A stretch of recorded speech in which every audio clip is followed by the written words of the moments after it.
Roads, this is an area, as I said earlier, of limited support and in fact some quite strong opposition. There was opposition to Mill Road and Penlink in particular, which reflected, I think, in large part the Gen Zero submission. So you got a strong flavour of that. As you'll now be aware, Mill Road's now significantly de-scoped, and I think with restructuring of investment around supporting more of the kind of sustainable modes within the local kind of network area in the Drury. But outside of the New Zealand Up program, there's actually very little in the way of new roading capacity inside this program. Climate change, as I said, strong support for addressing climate change. And as I mentioned, within the existing RLTP, reflecting that the strong emphasis on, particularly on the PT network, there's a majority of that RLTP investment is directly supporting projects that will reduce greenhouse gases through mode shift. As I mentioned, few roading projects. We will explore areas like tactical urbanism and neighbourhood traffic calming as part of some of our programs, such as the minor projects and the walking program business case. And overall, the plan is expected to achieve a net reduction in emissions when combined with the government's announced initiatives in terms of the clean car standard and biofuels changes there. So we end up with a very small net reduction, and that's despite a 22% increase in Auckland's population over the time period that we're talking about, 2016 to 2031.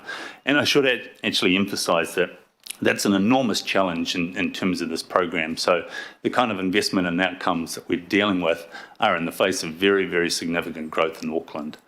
Nevertheless, as Adrian has said, we see that more needs to be done in terms of climate change. We absolutely recognise that.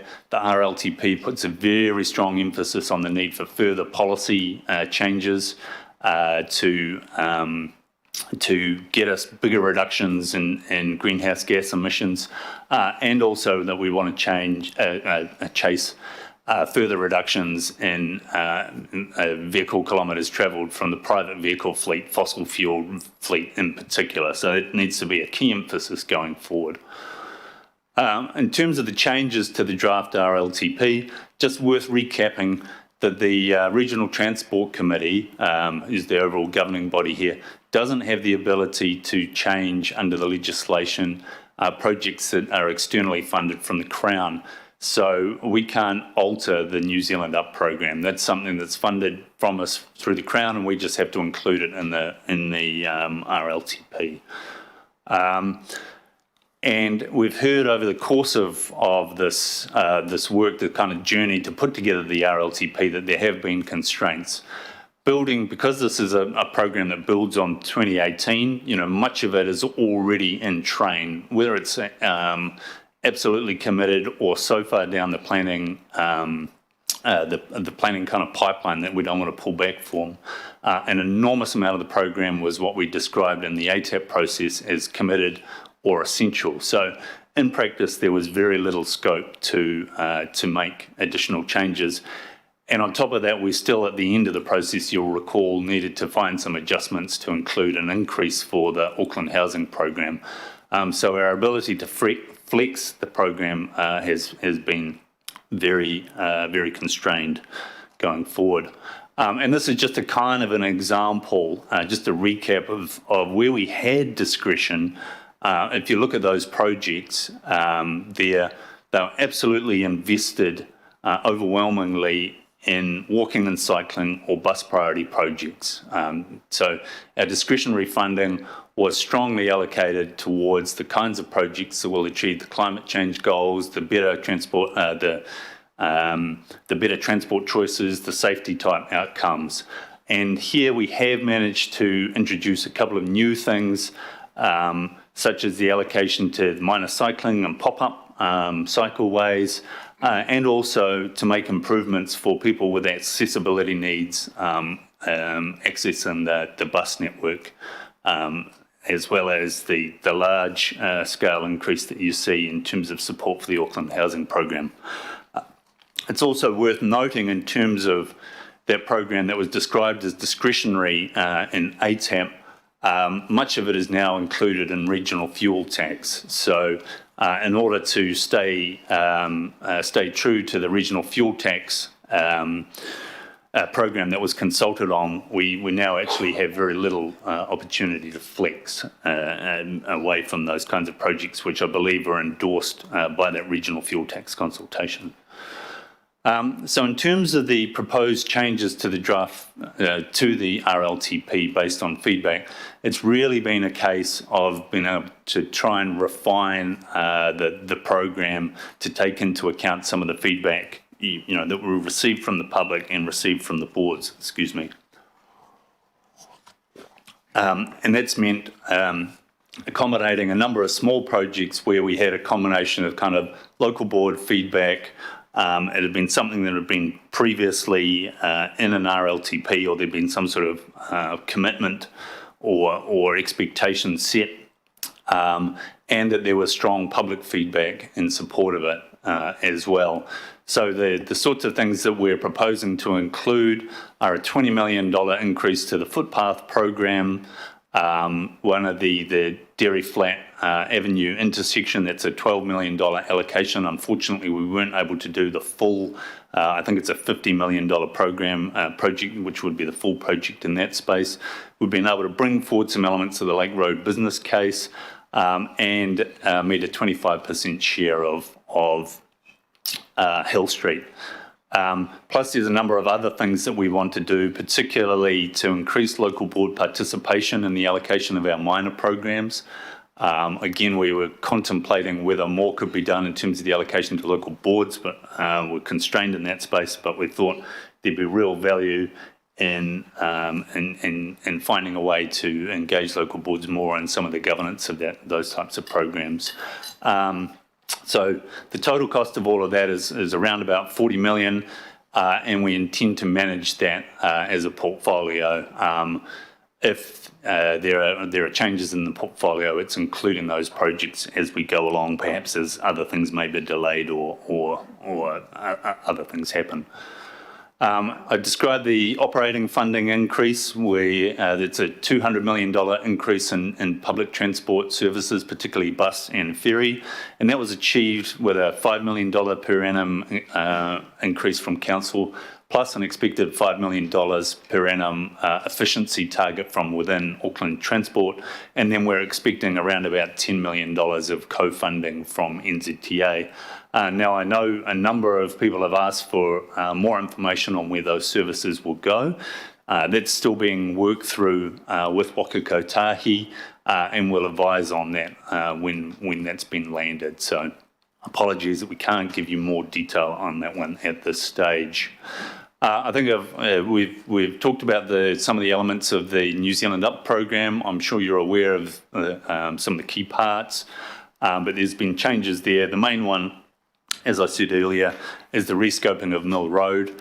So there was a reduction in cost and scope to focus, I think, more on the northern end of it, and then supporting some of the more local road or local type initiatives in the Drury area. And then, of course, you'll be aware of the change to the Northern Pathway with a new structure included in that program to ensure that there's a walking and cycling connection to the North Shore. So those changes are reflected in the final RLTP. We have, had to undertake some rephasing of the Auckland Transport part of the program, and that ultimately reflects two things. In the first year, it was a reflection on our part. I think the program was at around about $920 million. And for this financial year just ending, we're at about $720 million. So there was a reflection that we were likely to be, and we didn't have the confidence that we would fully get from a $720 million program to a $920 million program. So we thought that was necessary to rephase.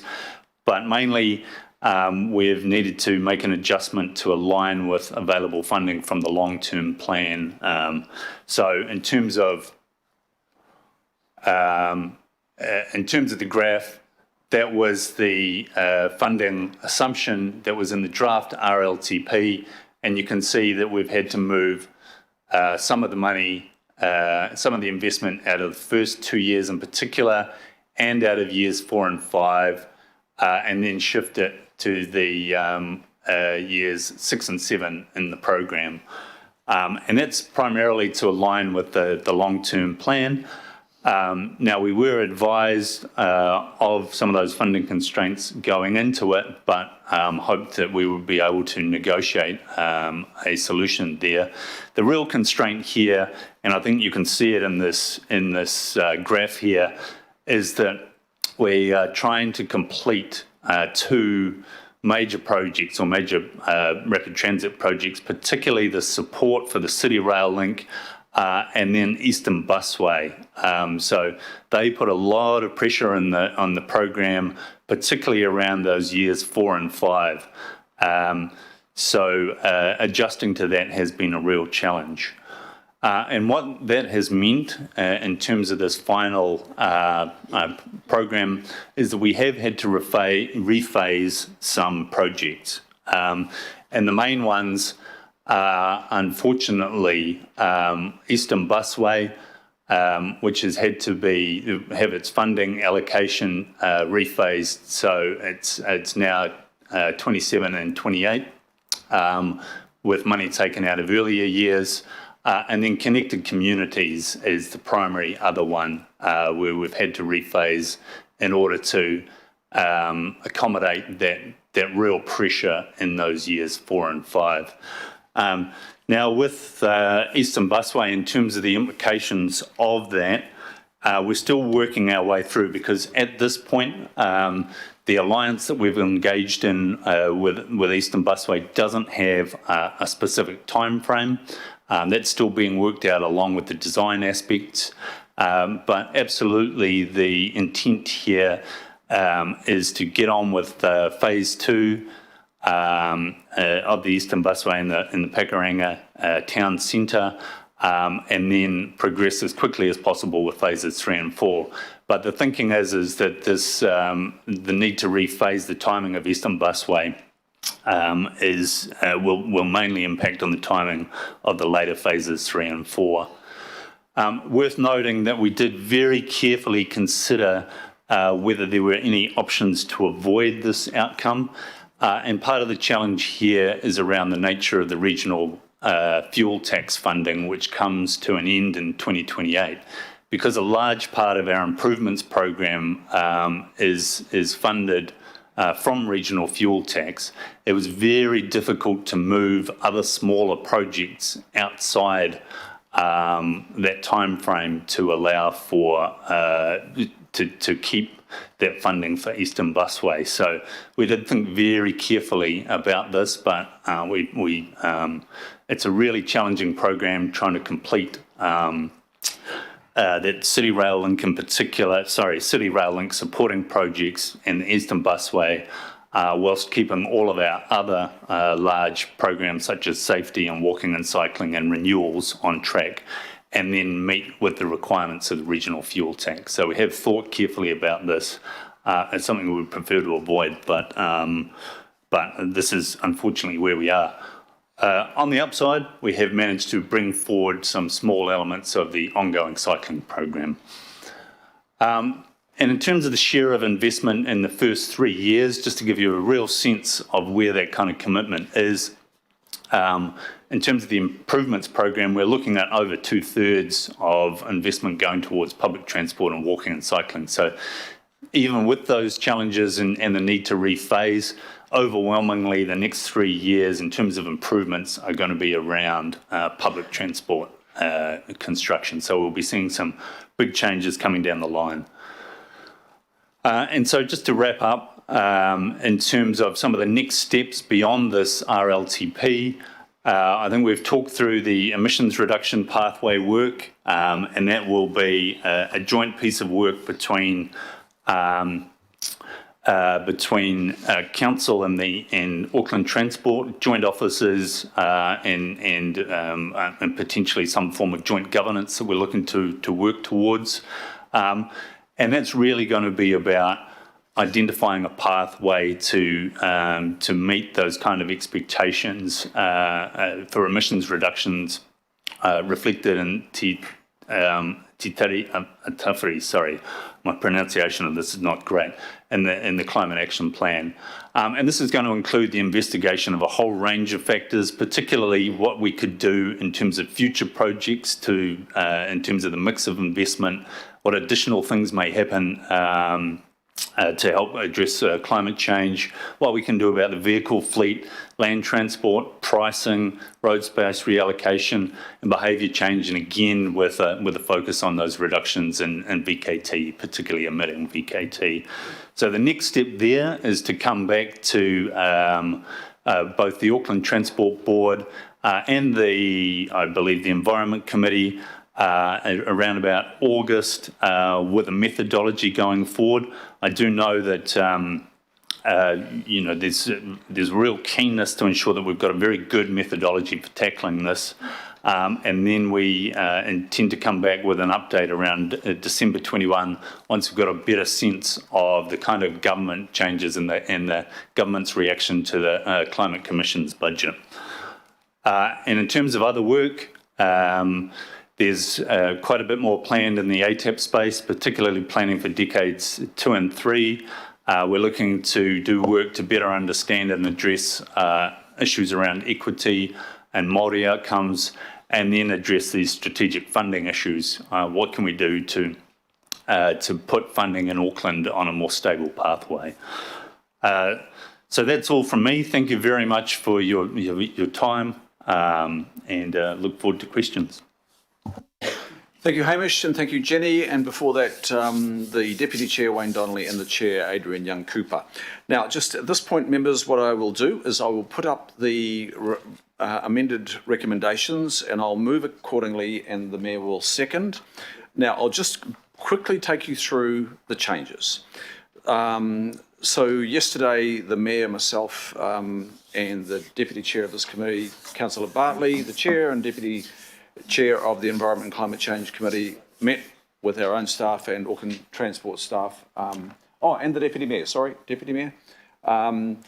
We canvassed how we were going to approach this meeting and the latest information that we had to be considering here today.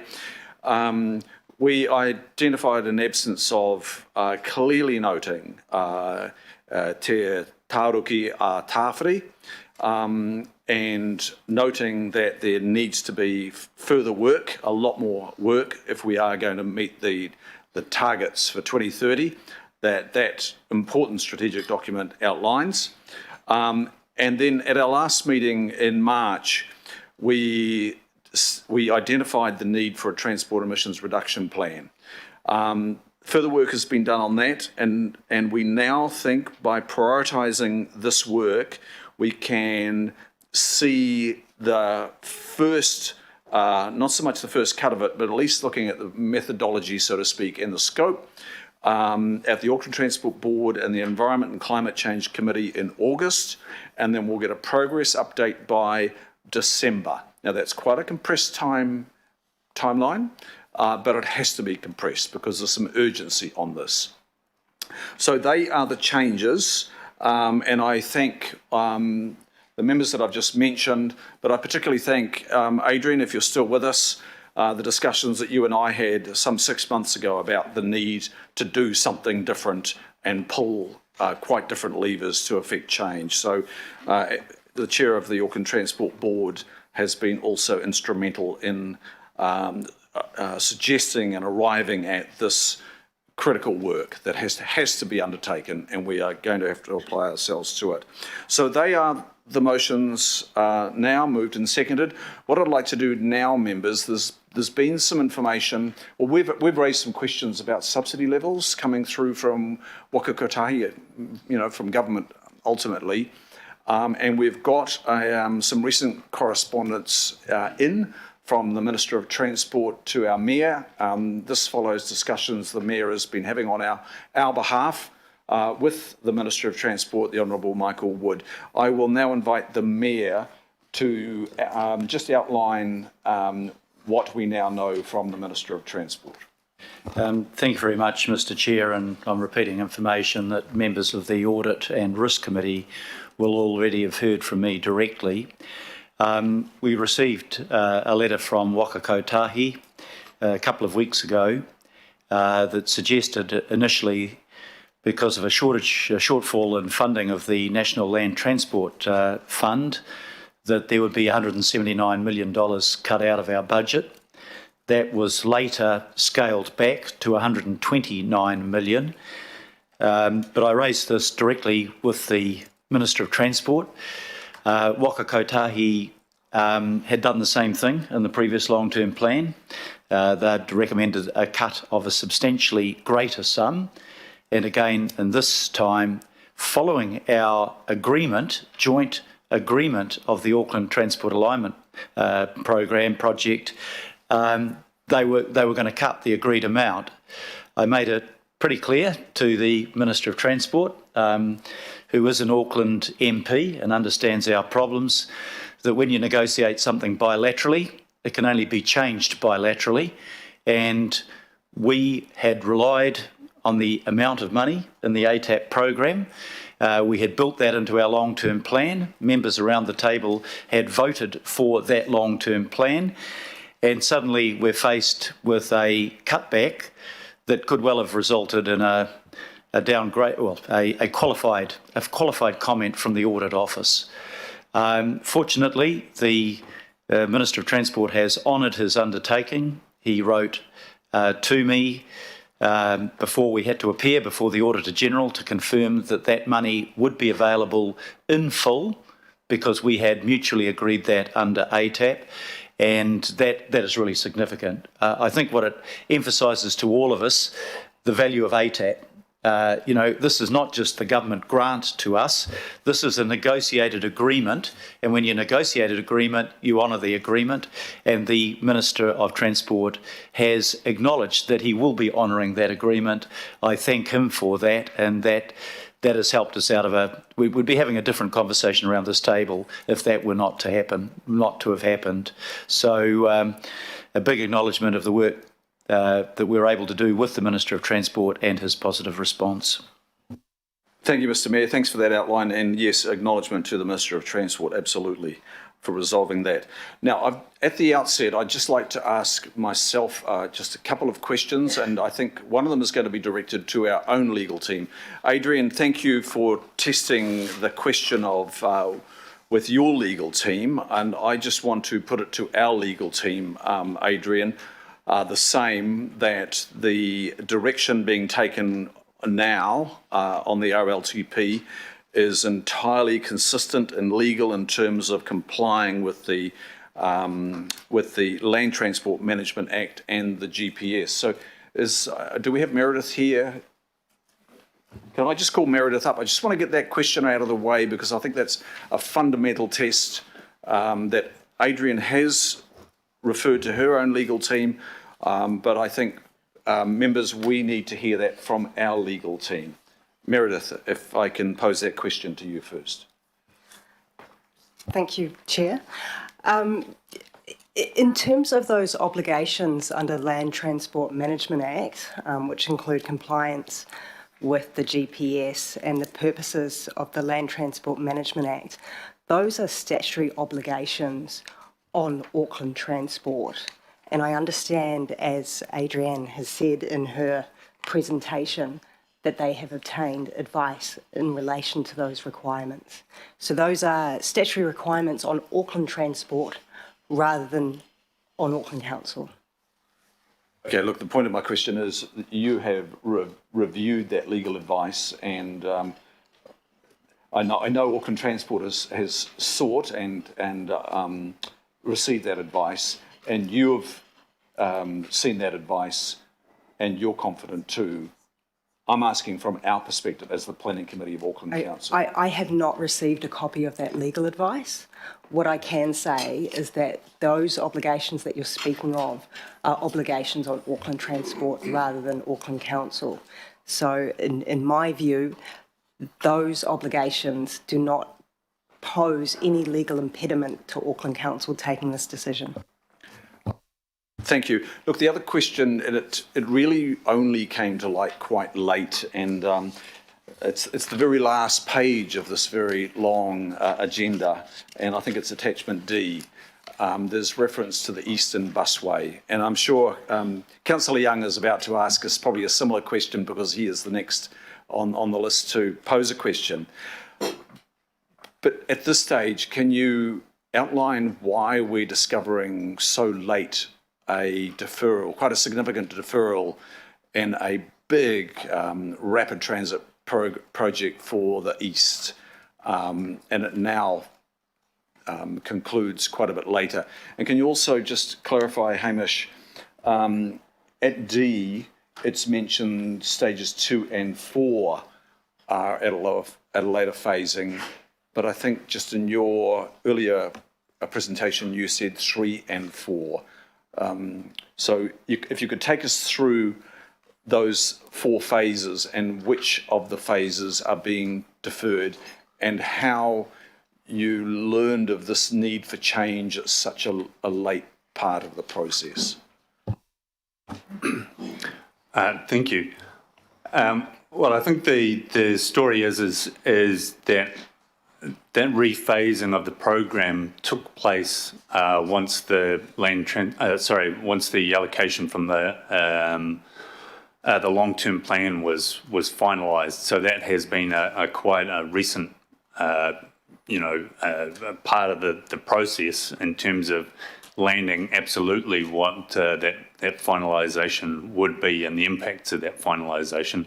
I think it's happened within the last couple of weeks. In terms of finalising it? Yes. So, look, we recognise that this is something that we should have advised earlier. It has been quite a dynamic process coming to the end of this. So, that's the reason it hasn't come up. And earlier, it was that the implications were really around the finalisation of the plan in terms of the available funding from the long-term plan. In terms of the implications for phasing, yes, we've gone back to the project team who have confirmed that even before the RLTP, the specific phasing of phases 2, 3 and 4 hadn't been set in stone. It's still being worked through by the Alliance. So the absolute implications in terms of this change to the allocation of funding years over time, we can't say with certainty, but what we can say is that we'd expect the impact on the first phase to be less, less deferment over that phase 2 component, which is the core priority for us to be getting on with. But because of that shift in the last 2 years, it's likely that the 4th phase around the Botany bus station is likely to have the biggest impact in terms of timing. We will, however, though, I think it's worth saying that, these things are several years out, and the capital program, while we're setting out these phases within the RLTP, it's in constant review. It's kind of a dynamic process. So much of this is going to depend on the discussions that we have with Waka Kotahi.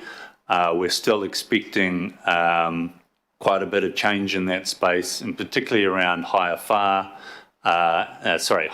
co-funding rates. So we'll be constantly working to see what we can do to tighten up that program for the Eastern Busway and some of those other projects that are affected by the funding.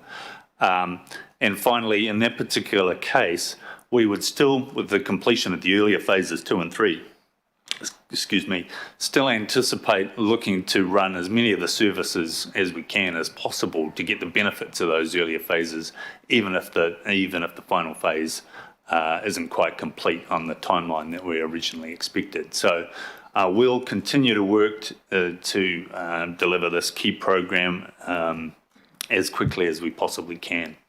Thank you. Thank you, Hamish. Members, we'll now go to questions. If we can just keep to questions only at this point.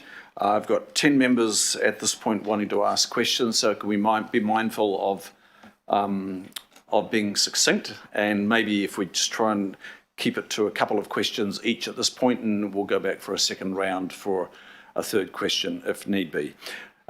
Councillor Young, it's appropriate that I call upon you with the first question. Yes, please. Do I need to open my video? Yes, please. If you're Skyping there and if you'd like to open your video, that would be very helpful. Thank you. Okay. Through the chair, I have a few questions. I think the first one you're already asking, why the information come at the last minute on the last page of the agenda. This report constantly advise the full delivery of the Eastern Busway will be delayed by at least 2 years. This is different to what we consult on. So how long has AT been aware of this possible result? And I think they already explained the last 3 weeks. So my follow-up question is, I appreciate the tight time frames, but why was not this delay raised with councillors, particularly myself, before this presentation and before it arrived publicly on this agenda? Is this always the way done by Auckland Transport? Thank you, Councillor. I will now go to Hamish to respond to you, please. No, certainly not. That's not what we want to do, and we can only apologise for the way that this has come through. Councillor Young, do you have a second question? We've lost your audio now, Councillor Young. You might have accidentally muted. Okay, sorry about that. Do you have a second question, Councillor Young? Yes, I have 2 more questions. In our client plan, Auckland, sign up to a 64% reduction in transport emissions by 2030 and the net zero by 2050. Time is running out. This regional land transport plan focus our emissions to reduce by only 1% by 2031. So my question is, has AT calculated the emissions impact of the delay completion of the stage 2 to 4 of the Eastern Busway? Thank you, Councillor. Hamish, have you calculated the emissions impact? No, unfortunately, we haven't been able to do that. In the time, as we've said, it's a reasonably recent thing that we've had to work through ourselves. So we don't have that figure. Okay, through chair, my final one. When finishing this regional land transport plan, did you consider the historical underinvestment in transport in East and the South Auckland? Thank you, Councillor. I'll put that to Hamish.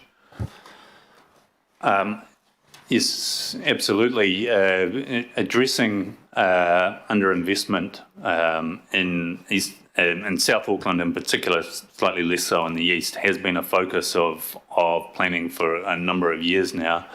And I think particularly in South Auckland, well, both South and East actually, this plan does an enormous amount. Eastern Busway is still going in, albeit on a revised timeline. We're getting the interim components of airport to Botany. There's extensive investment in walking and cycling in the Mangere and Manukau town centres, plus the first phases of airport to Botany, which deliver things on that side.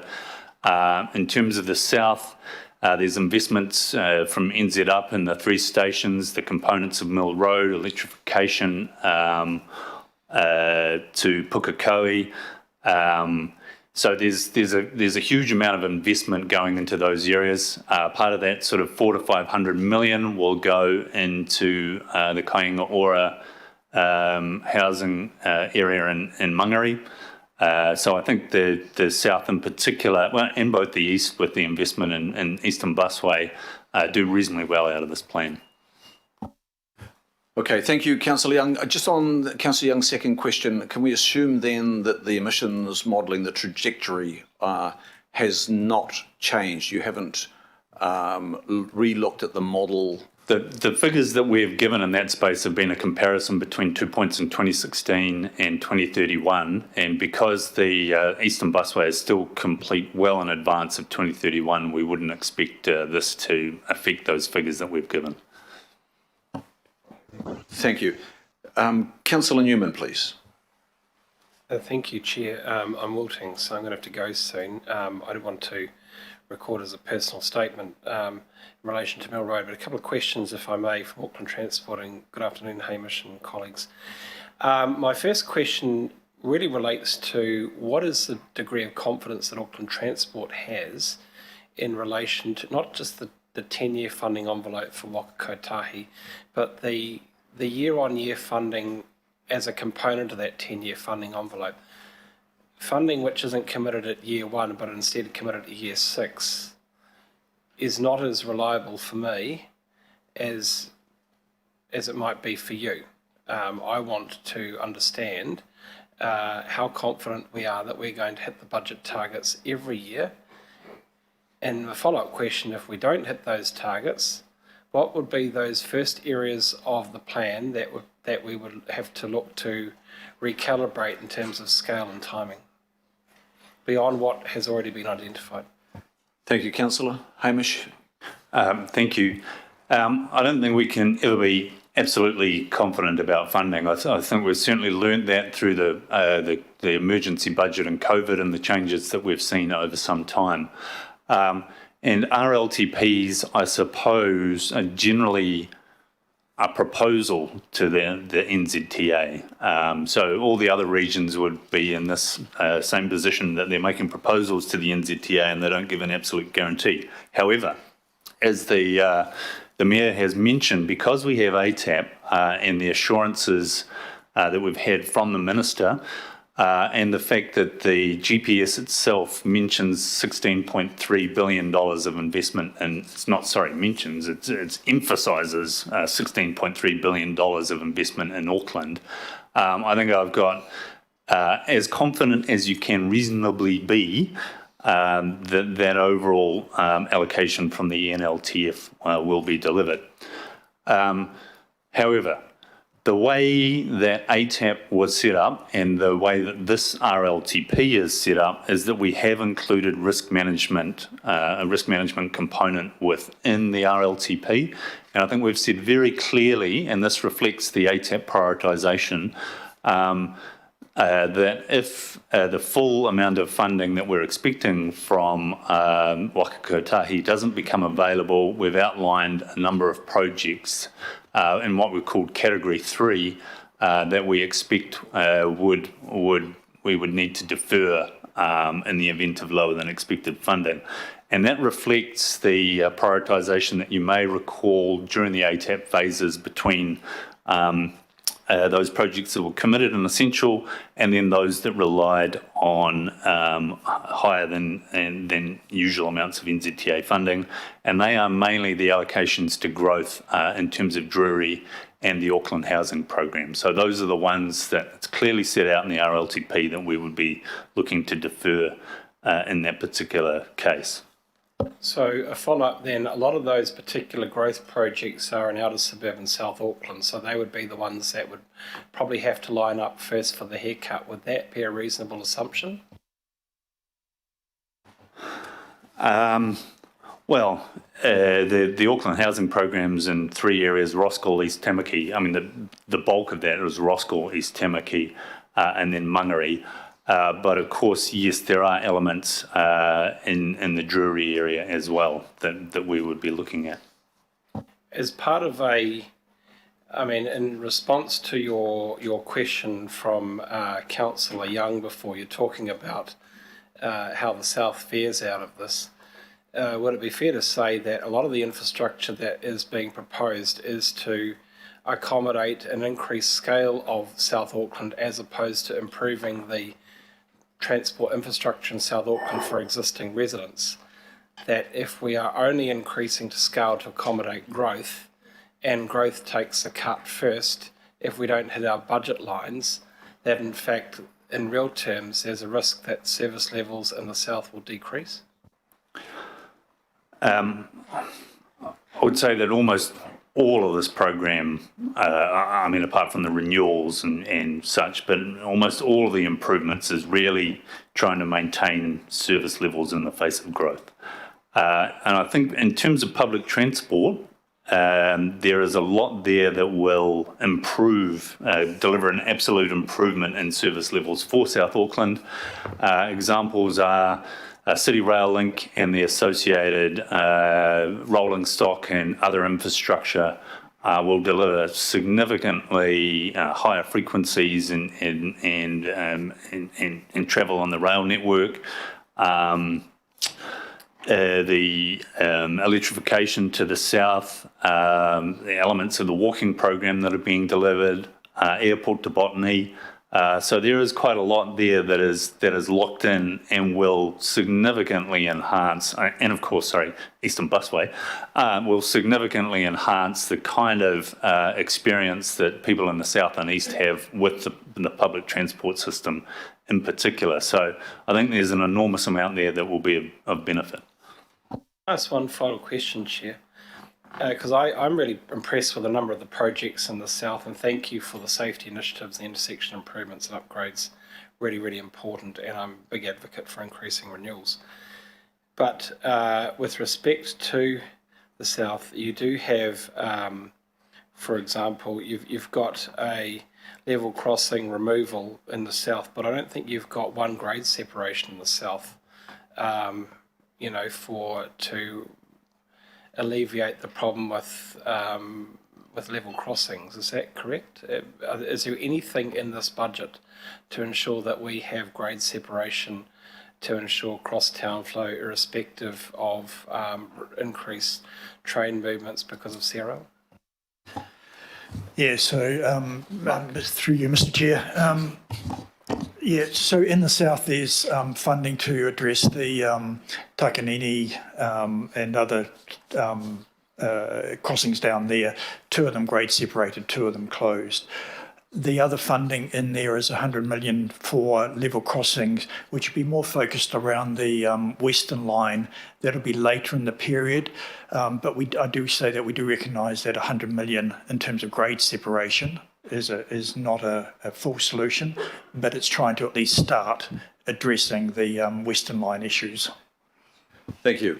Now, at this point, Councillor Newman did propose an amendment prior to this meeting. It's somewhat out of scope because it relates to the New Zealand upgrade program, which we don't have jurisdiction over. It's mentioned in the RLTP, of course, along with Kiwi Rail, which is also out of scope.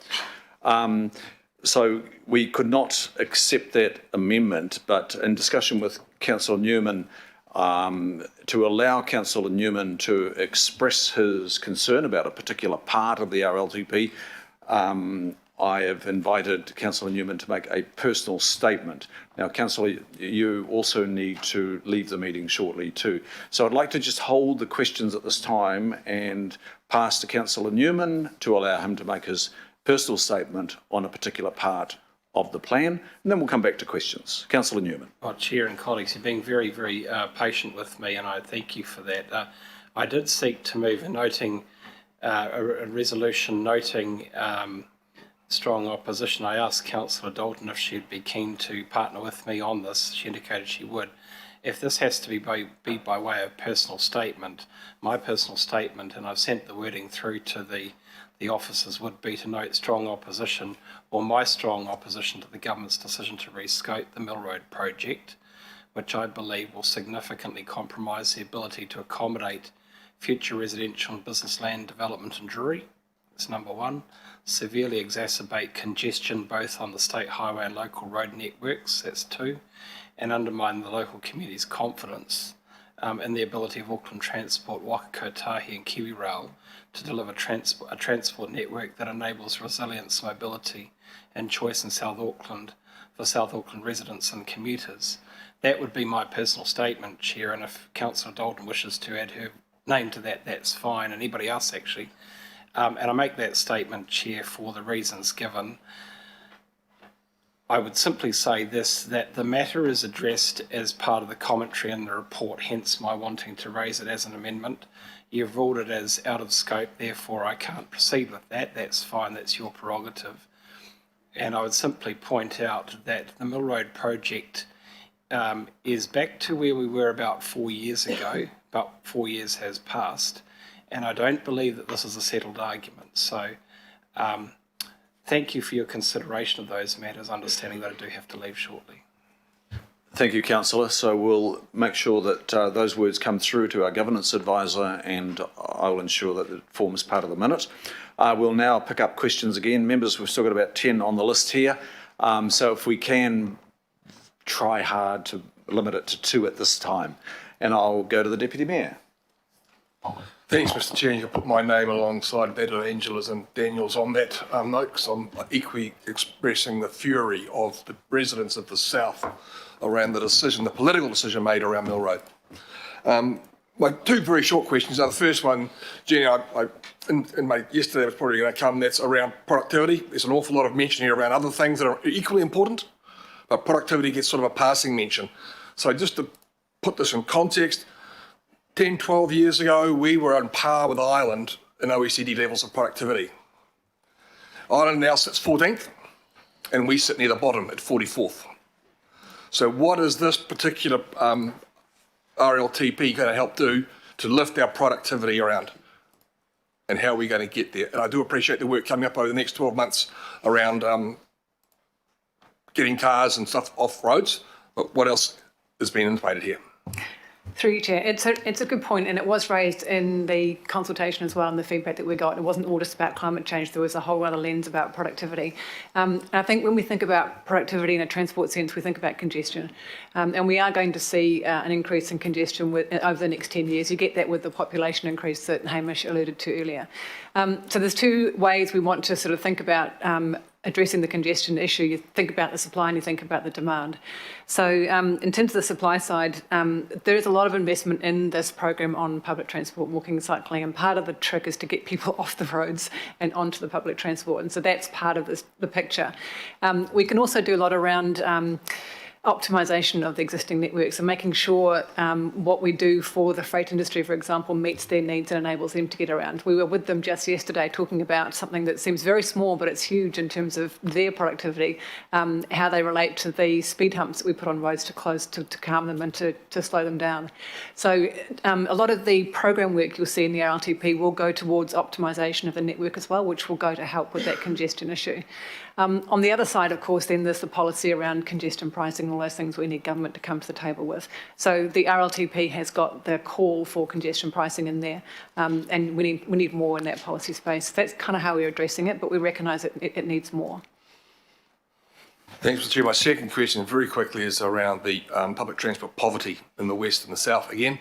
And I take the comments about the rail and the 3 new stations and so forth, but the vast majority of people who live in the South work south of Penrose. They work at the airport precincts, and that's going to quadruple in size as a commercial area. They work in Highbrook, they work in East Tamaki, and they will increasingly work in Drury. And the public transport allocation doesn't serve those people at all. So what's in this as a public transport option for the people in the West and for the South when they work in those condensed commercial areas? In terms of the airport and access to that, I think there's quite a bit, and that we will be improving frequencies of the rail network from the south, and then creating that airport to Botany with the interchange at Puanui that's currently being constructed with improved and electric bus services into the airport area. So I think there's a fair bit in terms of that movement. In terms of the other areas, yes, again, the airport to Botany interim improvements in terms of the Botany direction will make an enhancement in that space. And then wherever we can, we're looking to invest in improvements around the Manukau area, and then with enhanced services as well through the greater investment for bus services in particular with that increase in funding. Thank you, Deputy Mayor. Now going to Councillor Casey, please. 3 very small bouquets from me on shifts through this consultation process, and I'd like you to have the chance just to say a wee bit more about the three of them.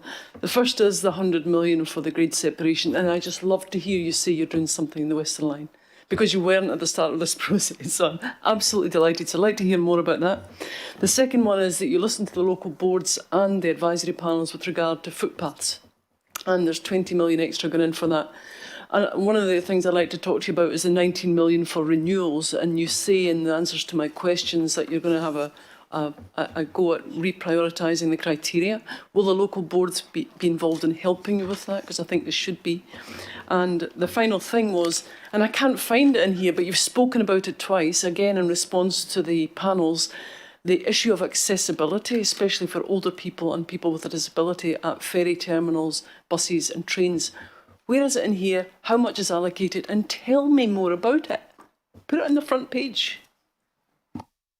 Hamish, or Mark, is it? Perhaps I start through you, Chair, on the level crossings. As I mentioned, the Takanini level crossings are at the beginning of the RRTP. The Western Line level crossings, or they're likely to be Western Line, that's nearer the back of the RRTP 10-year period. We need to do a prioritisation of those and go through both in terms of what are the priorities, what are the transport and movement issues that they arise, and what are the relative costs of those. So in terms of a number I can give you, in terms of which ones will be addressed, I'm afraid that's work that we've got to do. And around the accessibility program, that's $30 million. Now, what that is part of the design of all our new projects, we're looking to incorporate accessible design as kind of part of the baseline when we're putting in new infrastructure. And sorry, what this money, $40 million, Mark is reminding me, is targeted to do is retrofit, particularly our public transport facilities, to make them easier to use for people with accessibility needs. Now, more work's needed to work out how far that's going to go, but certainly it's something that we recognise that we need to make progress on. I'm reminded by one of my team that Australia is apparently a long way ahead of us in this space, so we're looking to see what we can do to catch up.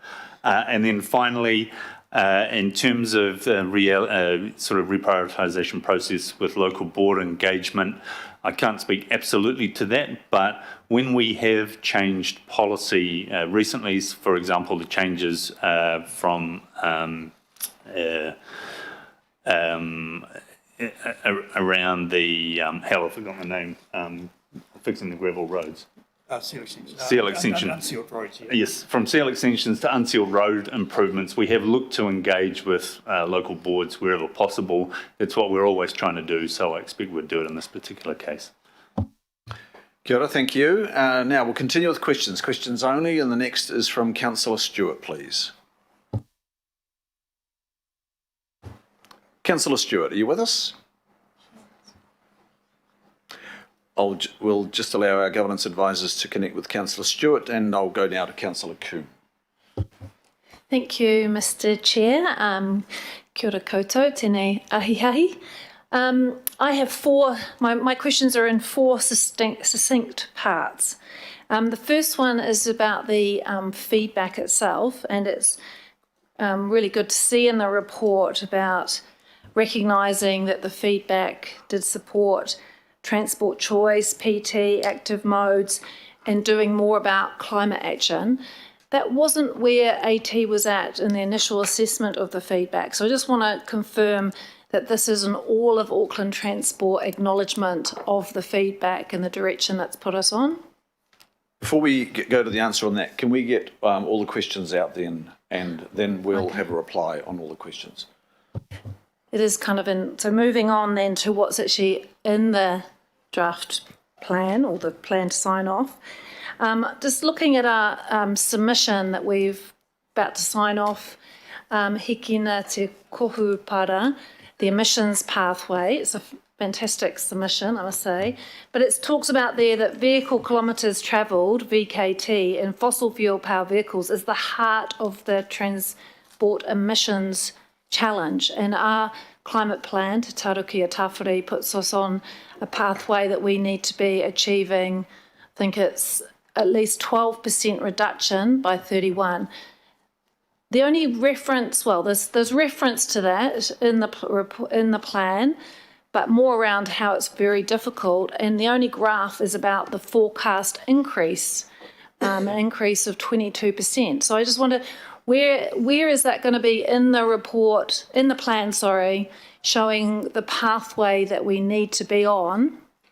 And also, I've seen advice that the Auckland Transport gave to the Regional Transport Committee was kind of saying some of the actions that we need to do to reduce VKT is actually too hard, and that's particularly around reallocating road space, or doesn't work because it increases emissions, whereas the evidence would tell us that that's not actually the case. So I just want to make sure that these things are all going to be aligned, because that the VKT conversation seems to be completely misaligned between our climate plan, what we're saying in our submissions, what's in the plan. And also, yes, so I am being succinct, Mr. Mayor. I'm going to be succinct. Why is there no network showing that anymore in the RLTP, and what is the delivery timetable for completing a network? The third one is just around, can you talk to any changes that are happening in Auckland Transport to put us on this pathway, like the significant pathway that we have to reduce emissions, around the organisational structure, cultural change that will actually get us to delivering this plan? And the fourth one, I just want to understand, as a matter of process, and this might be through you, Mr. Chair, for me, everything really hinges on what we've got in E around that we're going to be doing this transport emissions reduction plan. So if that plan comes back with a whole lot of recommendations around reprioritisation, how does the RLTP get updated or refocused through that process? Because we're signing off a very significant 10-year plan, but then we're saying we're going to do all this work that might actually require us to do things very differently. Okay, so thank look, you. I've got four. I think I've got at least 4 questions there, so it's about 100% more than what I did say, Councillor. And they weren't succinct, but we will be generous. Can we succinctly reply to the questions, please? And possibly, Greg, you might want to come into the transport emissions reduction plan question. Yeah. Through you, Chair, I heard 3 topics, I think. So one around, are we comfortable with the feedback and the way we're expressing it at the moment? Yeah, I'll have Hamish answer that one.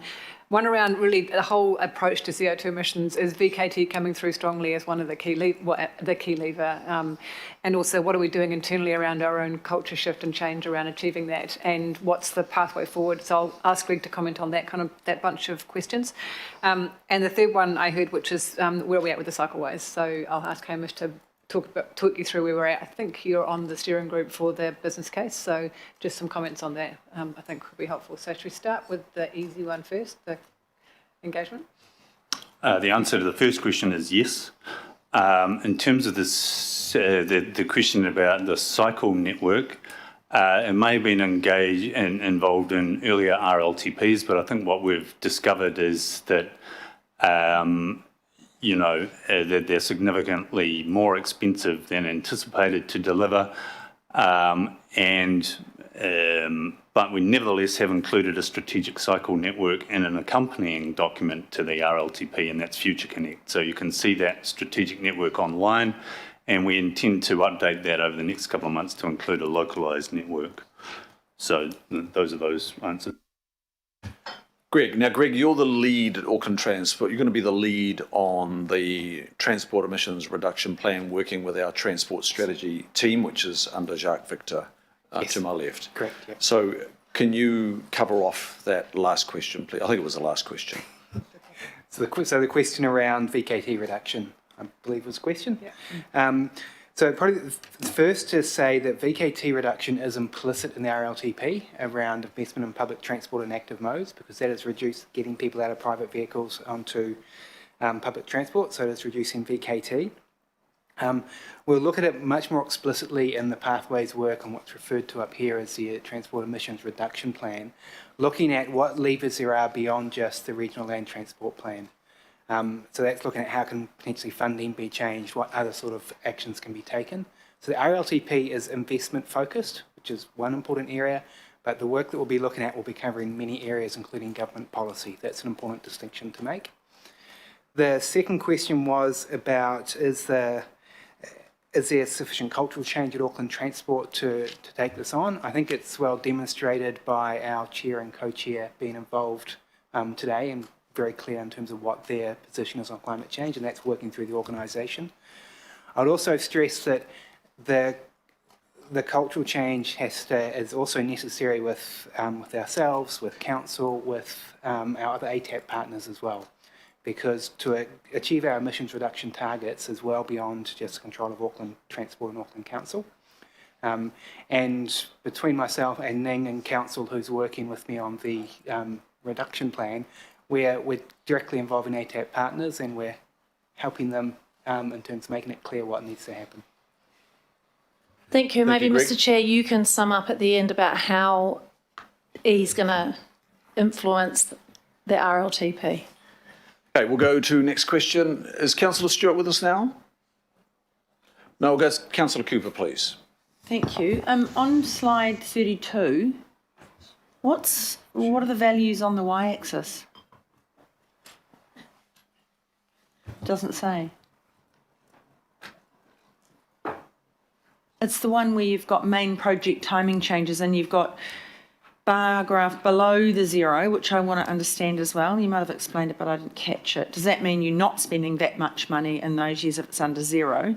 Is that a money thing, or it's just it drives me mad when there's no key on your Okay, we'll graphs. go to the slide. Bring the slide up. Yes, the ones below the axis will be reductions, and the ones above the axis will be increases. So, sorry, I should have been clearer in explaining. That's the next one. That one. And are they millions on the y-axis? Yes, yeah, it will be. Thank you. Mr. Chair, I have to go to a local board meeting, so I was going to see if I could frame something I want to say in a question, because I won't be able to be here because of everybody lining up. It's just about... I've got 7 members that Okay, well, at this stage then. want to ask questions. Now, I do want to be inclusive here as much as... Well, I won't be here for any of the rest of it. So Are you going very shortly? I have to go at 3 for the local board meeting, and I cannot see how we'll ever get everyone speaking. I'll be mindful of the time and say at 5 to 3, give you the opportunity to speak. Thank you. If members are amenable to flexing the rules a little bit. Thank you. Thank you. I'll now try Councillor Stewart again. You have a question, Councillor Stewart? Are you with us now, please? Yes, I am. I'll just... Can you hear me? We can hear you, Councillor, yes. Oh, good. Okay. Just like Councillor Young, I'm a little bit disappointed that we're only just finding out about this today. East Auckland, has been neglected for investment for a long time. And I just like the question I want to know, we were told at one of our last briefings that we had with our 2 local MPs that the Reeves Road, that was all going to be, it was all it was all happening. And so can you just tell me why is it that we haven't been told about this until today? Thank you, Councillor. I'll put that back to Hamish. Yes, as I explained earlier, this has been a recent development as we've had to rephase the RLTP to reflect available funding. So we can only apologise for the way that it's come out and you haven't been advised earlier, but it is a recent development. Thank you, Hamish. Well, I can see that it seems that the money's all going to cycleways and walking. That seems to be where the money's been taken out of it. And this is really a project that we've got people in our community that it can take an hour just to get from Pekaringa shops to the Botany Town Centre in peak traffic, and we really need this Reeves flyover, and we need all the connections. Okay, well, look, we'll leave it there because it's just questions now, Councillor Stewart, and thanks for making those points. Hold on, Chair. Could we get that clarified? Because the bar graphs on one side are 2 million and the reductions are 100. That's not cycleways to bus. No, look, members, we're not going to explain, everything at this stage. This is time for questions. You can do that in your speaking turn if you want to, debate a councillor on a point that they may have made. At this time, I've heard a question, a comment's been made with it. I'm just going to take it at a good, positive face value and move on to the next question, which is from Mayor Goff. Thank you very much, Mr. Chair. Just two questions. The first around the Eastern Busway, and following up from Councillor Young's questions on that. It's great that the 1.4 billion is going ahead, but it's not so great that it's being deferred in the latter stages. Can you just first of all confirm that doesn't affect the completion of stage 1, which is Pamua to Pakuranga? No. Okay, second question is, this is spread out over a 5 or 6 year period. If there are a favourable change in circumstances, we know that COVID hasn't hit quite as hard as we feared that it might. Is there a prospect of bringing some of that forward again? That would depend on how the project timing goes, but absolutely that's what we would look to try and do as much as we can. We don't want to see this delayed any more than anyone else. Yeah, okay. Well, just make the point, I think quite a few of us, because of the importance of the busway, would see that as a priority if we have an improved financial situation to get on with that. My last question is pretty straightforward. Footpaths, glad you're spending more. You said 20 million more, and then I'm looking at your slide and it said the total cost of the proposed increase is 40 million. I'm just trying to reconcile those two figures. Through you, Chair, there's probably three components to it. Firstly, 20 million worth of footpaths. Secondly, about 12.5 million worth of work at the Dairy Flat Highway Avenue intersection. That's an uninflated figure. And then a local share for Hill Street. So, although Hill Street's already in the program, so collectively we've put those together and said it's about 40 million. Thank you, Mayor. And I'll now go to the Deputy Chair of the Committee, Councillor Bartley. Thank you, Mr. Chair, through you. I just have two questions. How confident are you that we are not misleading the public with statements such as accelerating Eastern Busway when we're pushing it out for 2 years? And then also statements like in here, we talk about enabling and supporting Auckland's growth in brownfields, yet we aren't starting funding for the Auckland housing program until 2024-25, but we're starting a greenfields development funding as soon as possible. Well, certainly in terms of the brownfields and some of the greenfields, since there was no funding for those things in the previous RLTP, I think the sort of $400 to $500 million allocation to the Auckland housing program is a significant change from what we were able to do earlier. I think we've been clear that because we're still trying to get through the likes of Eastern Busway and City Rail Link in the early parts of the program, then the best we could do is bring those new kinds of projects, such as the support for the brownfields areas in. They would necessarily have to come later. Nevertheless, I think that our Kāinga Ora and central government are keen to see that completed earlier, so we may be able to work with them to work out some sort of financing or bring forward arrangement. I think it would be a good idea to bring it forward. I mean, you've got people moving into those areas and yet no change in the roading infrastructure or other infrastructure there to cater for all the people moving in. My other question is around, a lot seems to sit on people making the mode shift. Yeah, a lot, even in terms of economics, and unclogging our freight connections is linked to people getting out of their cars. And so my question is, what are we doing to socialise the change that people are going to experience on the ground so that they can see that they have a part to play in this big picture? Because all this talk about mode shift, VKT, means nothing if we don't have people on board with us. So we do have other programs and a lot of comms and advertising directed at encouraging mode shift, but with the scale of some of these projects that we're delivering, I think part of the effect is that people will be able to see that you get a faster, better trip with the kinds of projects that we're delivering. So, you know, the rapid transit investment in particular, I think will speak for itself in delivering rapid, frequent, uncongested travel.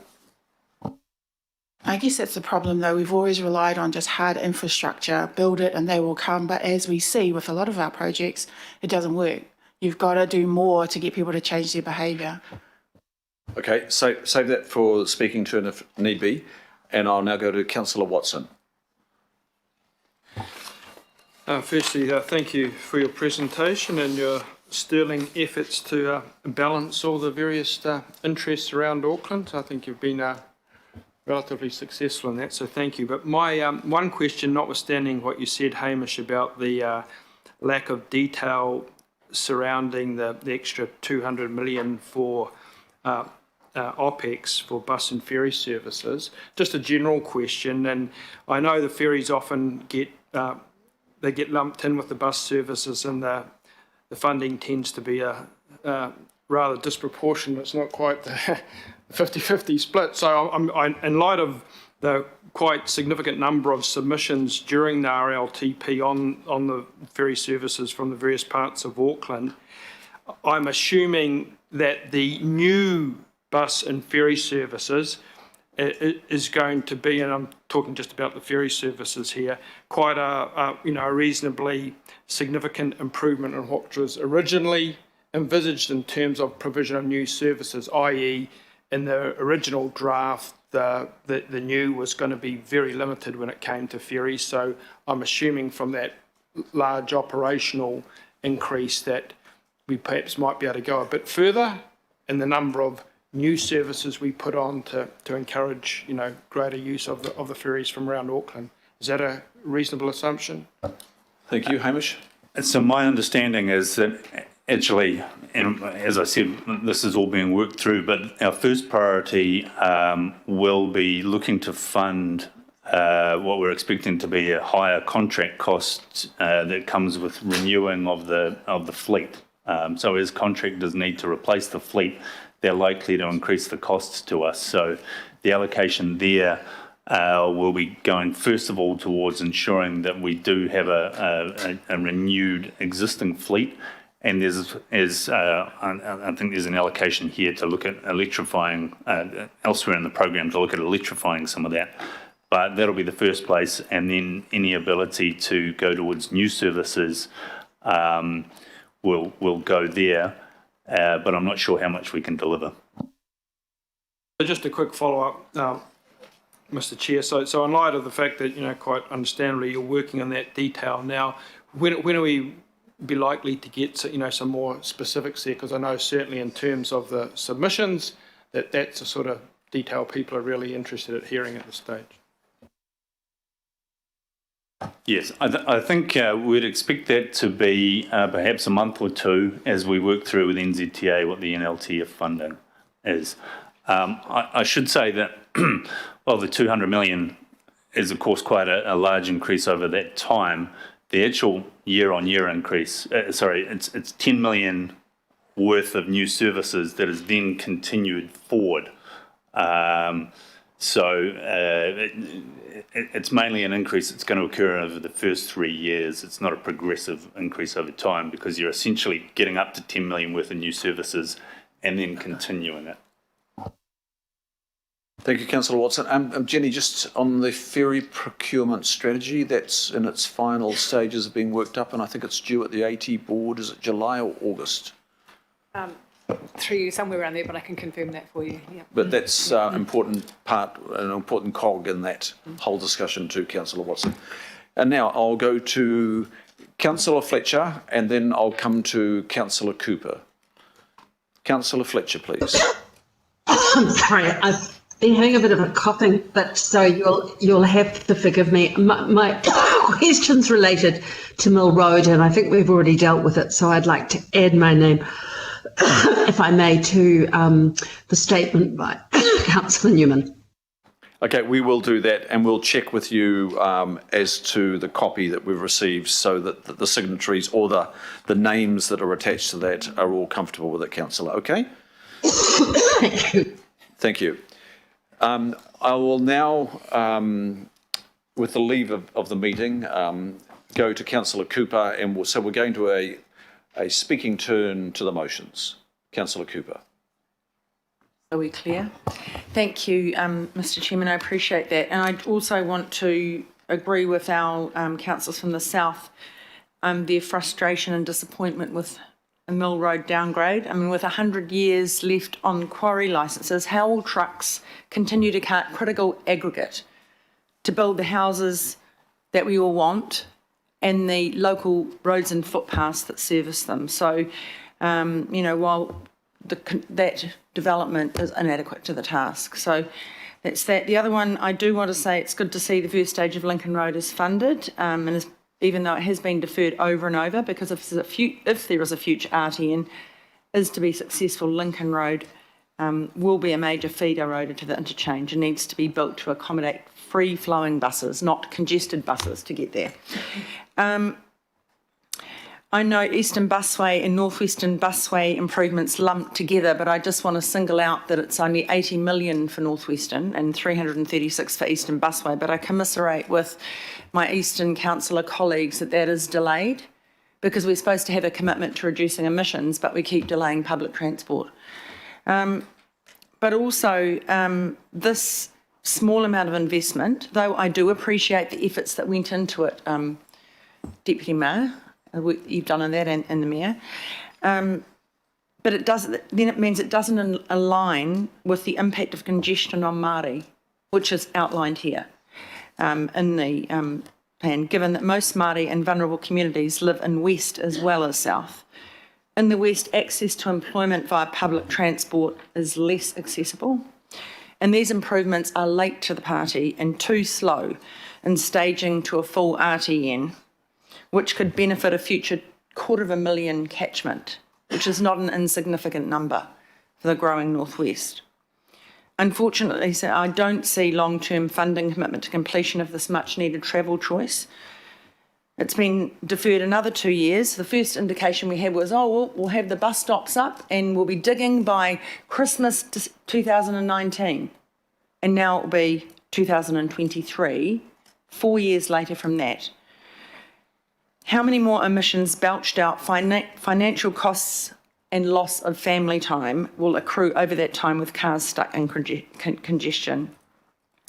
And though I think giving PT discount on community services is a good thing, it doesn't provide the service. So there's no discount when one must use a car because the service isn't adequate or non-existent and employment opportunities are far away. This creates transport poverty with no way out unless we act.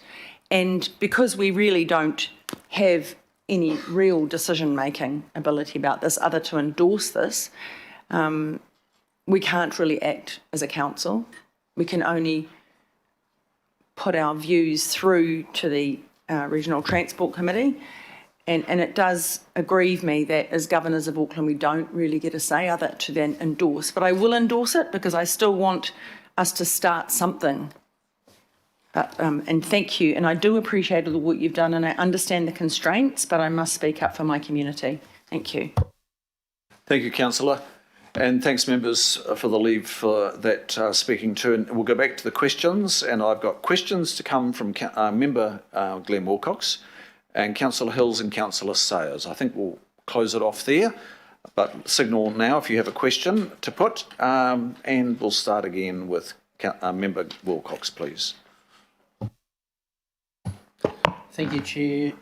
Through you, I'd just like to ask firstly the question regarding your Maori impact statement. I think in point 75, you were asked on the 11th of March to do some work. I didn't see in your presentation any update on that regarding that work with mana whenua. Who's best to respond to the question? And do you want me to go into the second one? While the Hamish and team are thinking about that one, would you like to go to the second question now, please? Yes. So when you do this plan, do you make a plan for where we're going to get all the people to do all this infrastructure? The minister came last week or 1 week and said the problem is we just don't have the people to do a lot of this work. And my concern is where in this plan is the provision there for upskilling and training of our bus drivers. If we have 20 cars off the road, we need another bus, we need another driver. Where is all of that in this? Thank you. There's my two. Hamish. Thank you. I'll address the second one first. So in terms of the plan, it's not brought out specifically, but one of the things we have had to respond to is a higher cost of public transport, and part of that is the provision of wages and training for bus drivers. So that is incorporated within the overall operating costs that we include here. I think more widely that Auckland Transport is trying to do a lot of work, or not trying, we are succeeding in wherever possible, including Māori businesses and trades schemes and apprenticeships as part of the contracts that we're letting for a lot of bigger projects. So we're also looking to upskill the workforce and create capacity that way as part of what we're going through. Sorry, and on the other issue, Mark? Yes, through you, Chair. The other issue which I recall came up in the March Planning Committee meeting was around ATAP work and follow-up on ATAP work or continuing work with ATAP, and it related to the issue around equity and Māori outcomes. So that's issues that will still be picked up by ATAP in forthcoming work. So do we have a timeline for that? We don't currently, so we need to turn our minds to how to engage with the ATAP stages 2 and 3 processes, and that's something we're thinking about now, so that's to come. Yeah, we are talking about finishing it off this year, aren't we? Really so what? Yeah, I'm kind of a little bit wary, Chair, about saying we're going to talk to somebody, but we actually haven't even got to the stage of actually sending them an email and saying we want to talk to you. It's through you, Chair. It's quite a big process to bring the ATAP decades 2 and 3 work together. So there is talk about how we're going to do that, but we have to engage with other parties on that. Thank you. Okay, I'll go down to Councillor Hills. Thank you, Chair. And I think you probably set out a sigh when I asked this for the 4,000th time, but there's so much good words in here about climate change and the response to it and what we need to do and what we have to do and the response from the community.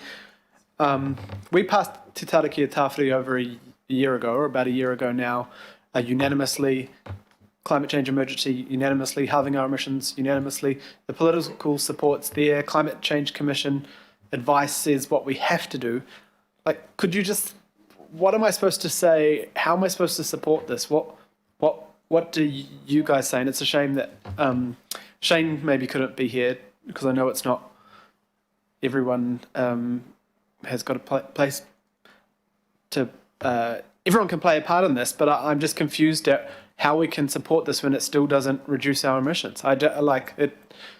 It's marginal, and why doesn't it? Or what could you have done? What are the options? I just don't know where our options are if this is the roadmap. So through you, Chair. So a couple of comments. Your point about everyone's got a role is really critical, I think, and we can only achieve so much through the Regional Line Transport Program, which is around investment and around policy shift, but there are other players who've got massive levers. We've talked about this before. MOT, Waka Kotahi, other private sector in terms of their levers they can bring to achieving things. And I think the challenge of getting to the targets that you've set in the Climate Action Plan, which are ambitious, and I accept this political direction for that, absolutely. We've got to take some pretty innovative and courageous steps for Auckland in achieving that. So I really do endorse the work we're going to do on the climate plan, the future pathway, to work out what it's going to take to get Auckland to that position. Where we've got to with the RLTP is as far as we can go with the money we've got available and the funding we've got that's freeboard to be able to reprioritise. And we think we've got the best mix in here of what we can achieve through this particular mechanism. But the pathway going forward is the conversation, and it's going to bring a whole lot of other players to the table and have a whole lot of really good thinking across Auckland to achieve where you want to get to. And just two quick questions. The one on the Eastern Busway, and I guess I'm just not clear of what is going to be open on the normal time and the last bit isn't. I guess explaining that. And the other thing, I guess I just don't feel like I've had an opportunity to help. Like Auckland Unlimited came to us and told us what they were short through the LTP. You guys came to us and told us about the 200 million operating, and we helped address that. But we were never told about this bit. So we've never had the opportunity to go, could we reforecast the debt to revenue? Is it about bringing something? I don't know. Like, we're just stuck now having to approve something that we never got the opportunity. So I guess what's going to be open, because you're still funding about $150 million a year on Eastern Busway. So I guess, because the story is the whole thing's delayed. But do we have that information? And why we weren't asked? You go. Through your chair again. So I would point out that there's about 360 million at least over the first 3 years of the RLTP. So it's still a substantial investment. So over 10 to 15% of the program each year is going towards Eastern Busway. So within the first 3 years, still a substantial investment in it. The first priorities are going to be that Pakuranga Reeves Road flyover. So those are the ones that will go for, first. That's EB2, following the extension to Pakuranga, so EB2.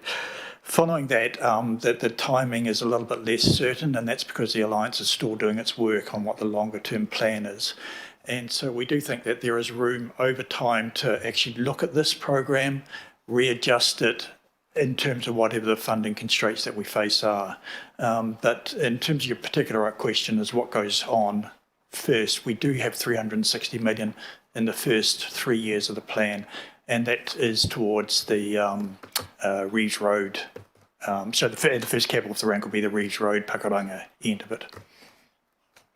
And my last question, sorry, Chair, on renewals, 1,000 times again I've said, how are we refocusing that renewals budget? It's significant.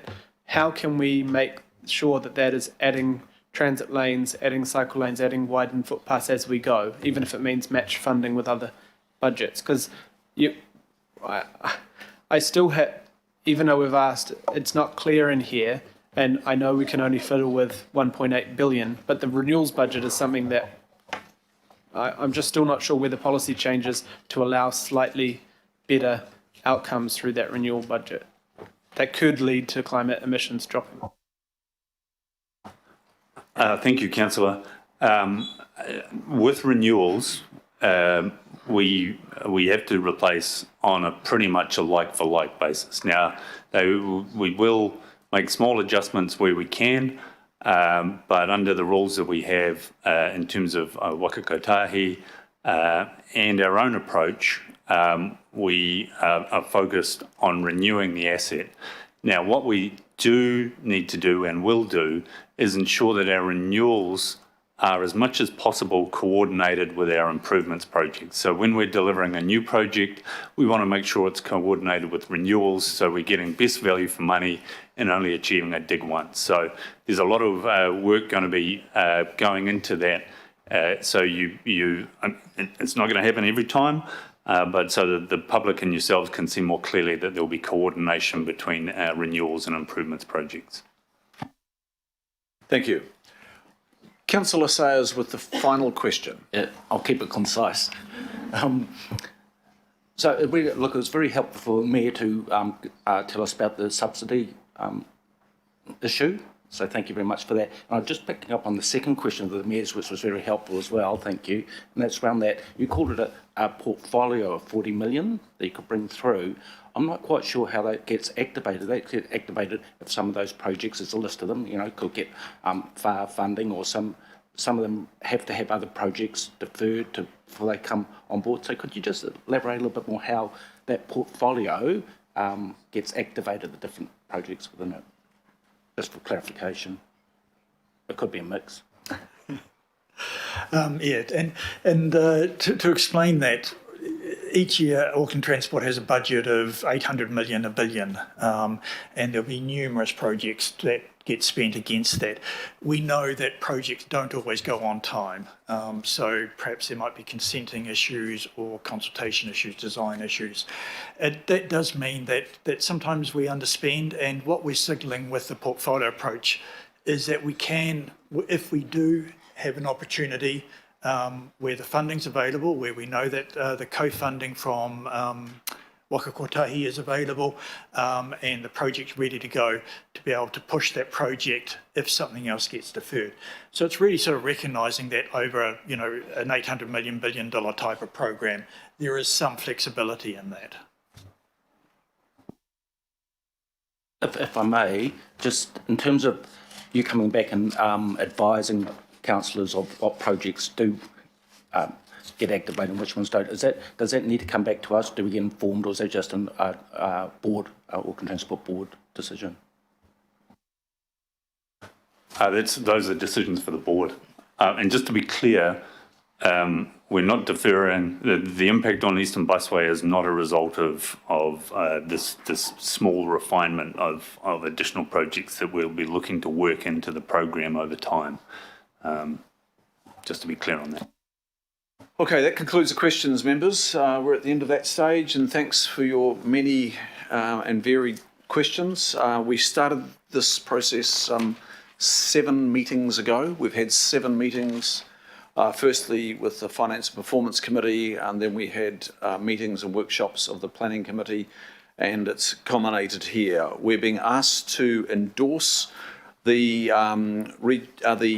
Regional Land Transport Plan for 21-31 to go to the Regional Transport Committee. So we're recommending back to them and asking them to endorse this Regional Land Transport Plan. It's, as I think everybody's expressed, it's uncomfortable. It's nowhere near where we want to be landing, but there are significant constraints, one of those being, of course, the financial constraint, which is enormous. So combination of a lot of discussion, a lot of examination, some good interrogation. I do want to say thank you to the Deputy Chair of the Auckland Transport Board, who's still with us. Unfortunately, Adrian has had to drop off the call, and our Chief Executive of Auckland Transport had to leave at 2:30. But Wayne, I think you're still with us, so please convey to your board our appreciation. And having been at your board, Wayne, I know that you have asked some very demanding questions of your officials along the way in arriving at this that is before us today. It is a program that doesn't go far enough, but we've got to do more than just the investment program. You are not going to remotely get near that emissions, 50% emissions reduction target by 2030, or even get on the trajectory towards that by thinking that just capital and operational expenditure is going to get you there. And that is one of the key things I've learned out of this. Yes, there's been some reweighting here in favour of rapid transit and active transport and road space reallocation, and we'll see the fruits of that, but it still won't be enough. So we've got to pull some other levers, and we're going to have to be pretty bold in doing that. We talk about this brave new world that we're in. You can only be in a brave new world if you're prepared to embrace the brave new world. And so the challenge is coming up for us, and our city is going to have to change in the way we move around and access places of learning and earning, our friends, etc. And it's going to have to change quite quickly. And it's going to be extremely testy as we make the political decisions to get us to that point. We can't dwell too long. So the RLTP in some ways points us in that direction. It's a bit like if I could use the analogy from cricket, it's like a long Kane Williamson innings, and he's only just arriving on the field. And there's a double century being lined up. But this is a real long haul, but you've got to make the calls early on. So this plan generates some momentum, but we're going to have to accelerate out of this small momentum that we are confirming through the investment package. We're going to have to take some big strides, and they're going to be difficult. Without doubt, they are going to be difficult. But if we're going to tackle the motion E there, and that is not an exclusive list of things that we need to be addressing, that is just some of the things that we are going to be addressing. On the social equity front, we know already through our discussions on transport pricing, and we'll probably hear back from the Select Committee in the next few months, actually, on where they are landing, following our submission of just last week that the Mayor presented on our behalf. We're going to be looking at road space reallocation, and that will involve, for the first time, Waka Kotahi reallocating road space on the motorway networks of Auckland. They won't be just general traffic lanes anymore. There will be likely high occupancy vehicle lanes. There might be freight lanes. There might be bus lanes, or a mix of that. But Waka Kotahi is going to have to come to the party as well for the very first time and start to see the need, the absolute need to reallocate road space on our motorway network. So the deliverables of that particular part of the motions here today, the recommendations here today, the deliverables out of that E are going to be what sends us off into this brave new world. It is going to be tough, but there's no question about the need to do it. We just have to be on that path.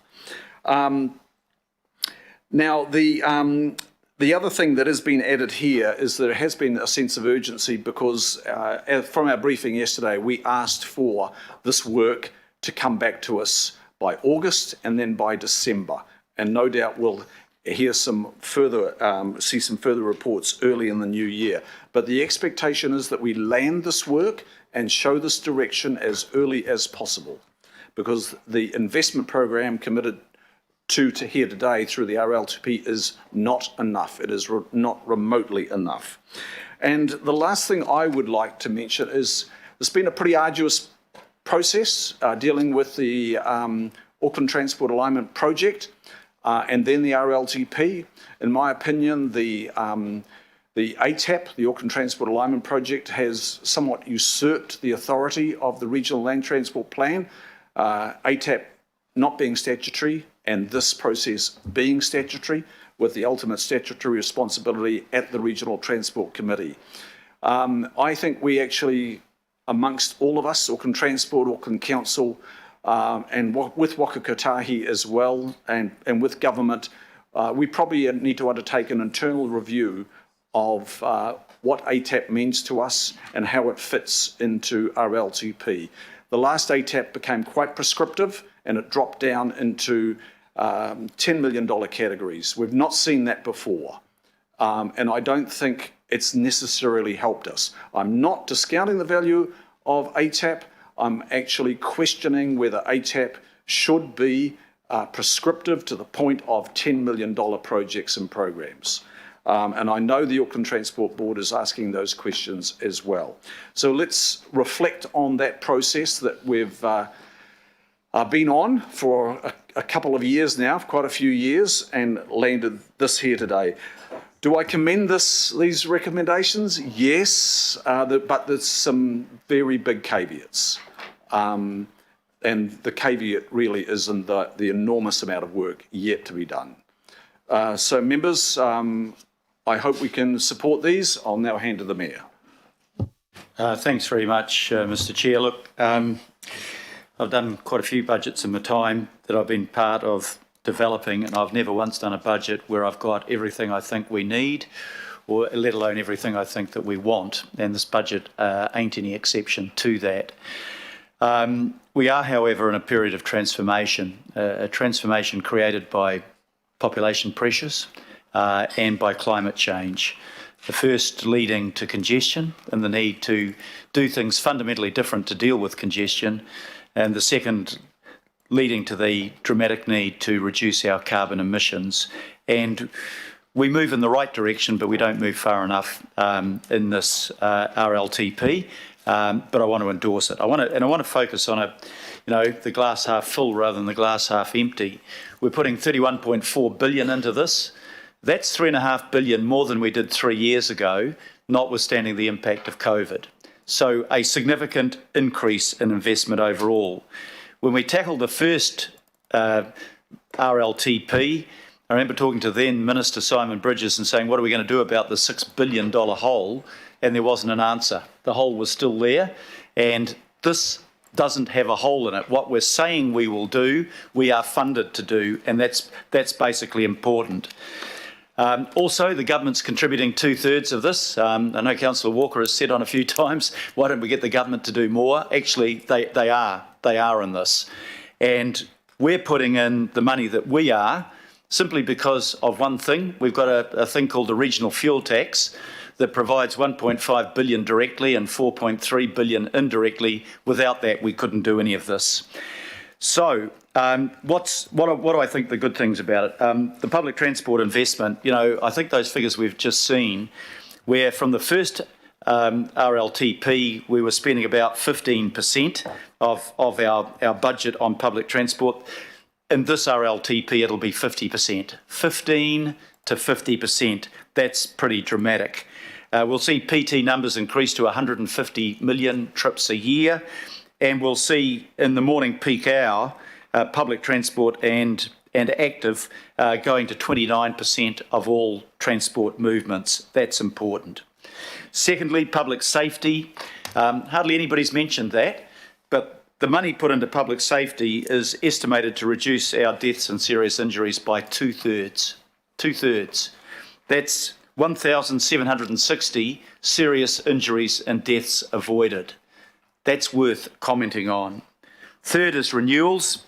It's not just the stuff, Councillor Hills, that you talked about, but if we don't want to see our roads with potholes, dangerous state, causing accidents, totally deteriorating, and our public transport system likewise, then we have to put the money up into renewals, and we've near doubled the amount of money going into renewals.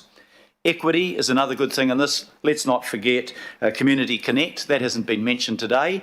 That will give a 50% discount to 200,000 people on public transport. A 50% discount to 200,000 people who are eligible for the Community Services card, and that will increase our trips by, I think it's nearly 3 million a year. The fifth point is about housing infrastructure. We've got a housing crisis. We are really putting more money in, particularly into the brownfields developments, which we need because we've got to change our urban form into the transport area there.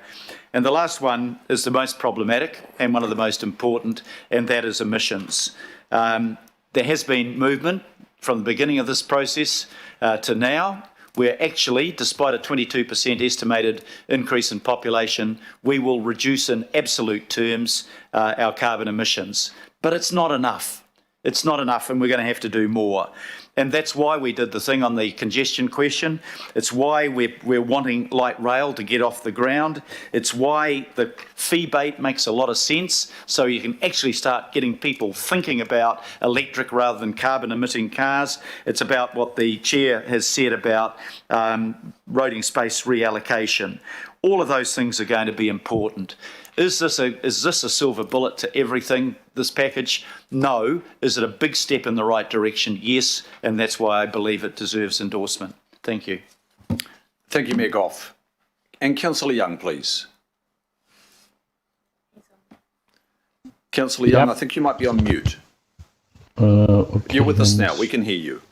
Okay, that's great. Okay, thank you. Transportation, thank you, Chair. Transportation is the most important issue Auckland we face now. Eastern Auckland has not received the investment to connect our fast-growing population to the rest of the region. The Eastern Busway starts to changing our story. It's our second biggest transport infrastructure project after the CRL. We should be speeding it up to provide 100% positive confidence for the resident in East Auckland as well as all Aucklanders. And finally, to give us proper transport choice that will help us meet our emissions reduction targets. In the past 2 years, I heard a lot of the feedback that Eastern Busway would not be delivered on time by either 2025 or 2026. I have worked with the community to increasing the confidence to promote the project and get the residents on board while facing disruption, construction, and congestion. The last minute news that there will be an additional 2 years of completion of the most important project for East Aucklanders is a huge blow. I have taken this news back to the community, and at this moment, on the advice I have, there's no proper explanation for me. This procedure is totally unacceptable, and as a ward councillor, I should have been made aware of this issue much earlier to discuss beforehand. I just cannot understand how this huge changing can be made so late with the ward councillors finding out through an agenda on the last day and on the last pages. The process has not been right. I want more time to understand the changing the options and what can be done to fix it. As the mayor say, I understand there may be options in the future to return the Eastern Busway budget, and I will be definitely following this up. However, as a result of this current uncertainty, I cannot endorse the regional land transport plan, and I will be voting against it. Thank you, Chair. 谢谢. Thank you, Councillor Young. I'll now call upon Councillor Dalton. Thank you, Chair. I'd like to thank Auckland Transport and Auckland Council, Waka Kotahi, the Mayor, the Deputy Mayor, everyone that's put hours and hours into the RLTP under some pretty tricky circumstances. I am going to support it, but I do just want to say some words about the equity of it. And before I do that, I feel quite moved by Councillor Young, what Councillor Young just said. And Councillor Young, if you need someone to ride shotgun with you, I will come and stand beside you while you speak to your community. I want to speak to the inequity of the RLTP, specifically with regard to a fair transition for people to emission reduction for all Aucklanders, but specifically probably the south, the east, the northwest, Glen Innes, which is being singled out as a location in the Ministry of Transport plan. Just in terms of Mill Road, the Deputy Mayor spoke well to the productivity constraints for those sitting in congestion, hundreds and hundreds of cars, thousands of cars every day. 60,000 cars every day. Councillor Newman spoke quite succinctly to the reasons for our opposition to Mill Road being downgraded in the statement that is now going to be in the minutes. And Councillor Cooper gave a good example of the quarry trucks that are going to be going for 100 years yet. They may be fueled differently. They might not generate as many emissions. They will still need roads, and there's still a lot of truck movements to be happen yet. That quarry has another 100 to 200 years life in it yet. I sit in this room sometimes and I feel like I'm in a different city. When I hear people talking about just about the ease of transition into multimodal, that's how it feels sometimes. When I hear people talk about the south and the connection to the east, which there is none, where I listen to the connection from the east to the airport and how that's going to help the south as well. And I think it has no bearing on what I know from where I live. The bus routes and the timings are not meeting the needs of the workers that are going to the Wiri industrial area, the airport and to Highbrook. Many of our people have complex lives given their commitment to whānau tikanga, their shift workers, their large families, an ageing population but an active population. There's no doubt that the feedback on the RLTP, as Councillor Coombe identified, has influenced the investment. It's influenced where the plan has ended up. And it should, because we should be listening to what people are saying. But what we need to identify is how we improve connection to the people in the outer suburbs, in the most part, who are not represented, either by themselves or by lobby groups. And so their immediate and short-term needs are not being met. Arguably, they're the highest emitters, and they will continue to be the highest emitters. Auckland Council's Remu team were in the throes of doing a bit of research called Driving by Choice or Necessity, and it would have provided us with a bit of a baseline on understanding the complex needs of why people aren't using public transport, and it was specific to the south. It got canned, it lost funding during COVID, it hasn't been done. But the Ministry of Transport has released a report that they commissioned, and it's called Equity in Auckland's Transport System. And that report found that low income is the most consistent factor affecting people's ability to afford transport to meet their needs. Income and community but when we're making transport decisions, the report said, the income and the community demographics are really used in those transport decisions, which is why we will continue to be challenged on reducing emissions, because we're not doing it with the full data that we need. When you couple that with other factors such as being disabled, LGBTQI, an ethnic minority, female safety, the report found that people miss trips. They just simply do not take the trips and that they could have taken. So the report makes 4 overarching recommendations, and there's 4 overarching recommendations, 15 specific recommendations, but to summarise, the collaboration between the Ministry of Transport and other ministries such as Ministries of Health and Social Development to create a shared policy and accountability for transport equity and its links to well-being must happen. There must be more than just talking to transport. We must talk to all other social departments out there, all other departments that are going to give us information on the health and well-being of people. Making equity an explicit component of transport strategy documents delivered by the Ministry of Transport and other sector partners. Auckland Council has provided this in our recent submission back to the Ministry of Transport. Ministry of Transport led development of policy to improve transport sector engagement with groups suffering from transport poverty and disadvantage, and additional funding and mechanisms to improve transport affordability and choice for low-income people in low-income areas.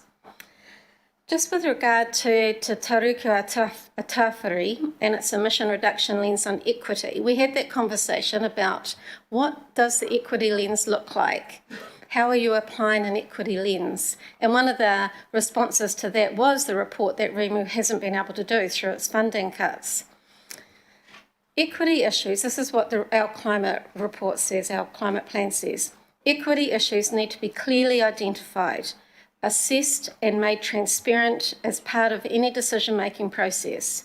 I don't believe we've done that. It goes on to state, we have applied an equity lens throughout the plan, considering the implications of our actions on all Aucklanders and making sure that we are not leaving anyone behind in our transition to a zero carbon and climate resilient region. I don't believe that we have done that. And if we have, I would really like to see the evidence on it. Intergenerational equity as well as cultural and socio-economic equity, is critical to a fair transition. And as a society, we are only as safe as our most vulnerable people.